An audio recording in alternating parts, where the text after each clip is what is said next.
Reliable 100% fiber internet, kaya ang sarap maging tambahay with Red Fiber.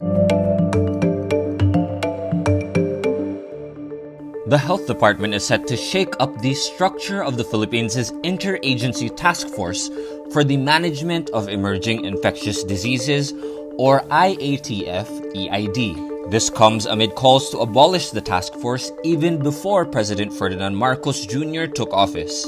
The Health Department says it will be reconstituting the member agencies of the IATF-EID to only retain those with relevant and intended functions.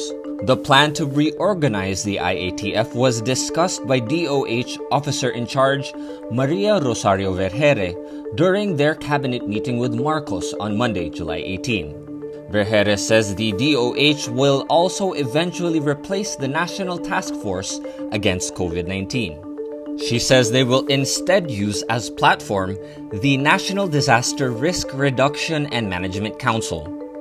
The move to streamline IATF comes as the country deals with a fresh surge in infections driven by the highly infectious subvariants of Omicron. Despite the rise in cases, the entire Philippines remains low risk for COVID-19. The new batch of Philippine senators started filing their priority bills even before the official opening of the 19th Congress on July 25. The senators filed bills that either settle unfinished business, craft a general direction for key sectors, specify reforms in the government's education and social welfare programs, and forward tax reform. Senator Risa Ontiveros, the lone opposition candidate to win a Senate seat in the May polls, once again pushes for the SOGI Equality Bill that bans discrimination on the basis of sexual orientation, gender identity or expression, or sex characteristics. Senator Ronald De La Rosa and former police chief also renews his push to revive the death penalty in the Philippines. Veteran Senators Coco Pimentel and returning Chiz Escudero both placed tax reform as their legislative priorities in the 19th Congress.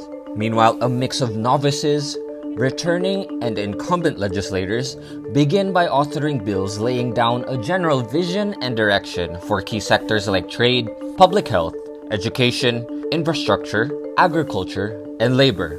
Incoming Senate President Mig Zubiri files as his top pet bill a measure that would establish specialty hospitals in regions outside Metro Manila. Infrastructure, meanwhile, is the top concern of Senators Mark Villar and JV Ejercito, both allied with President Marcos. The pet bills of Senators Jinggoy Estrada, Francis Tolentino, and Rafi Tulfo all concern the plight of Filipino workers. Vendors of Cebu City's historic carbon market refused to leave quietly when at least 80 stalls near the Freedom Public Park were demolished on Monday morning, July 18. As police reinforcements arrived to make sure the demolition order is carried out, Carbonhanong Alianza holds a mass as a form of protest. The group says at least 8,000 vendors will be affected by the continuing demolitions. According to the Office of the City Markets, old stalls are being demolished to clear pathways leading to the new markets. In 2020, Megawide began construction for the redevelopment of the 100-year-old market in downtown Cebu City.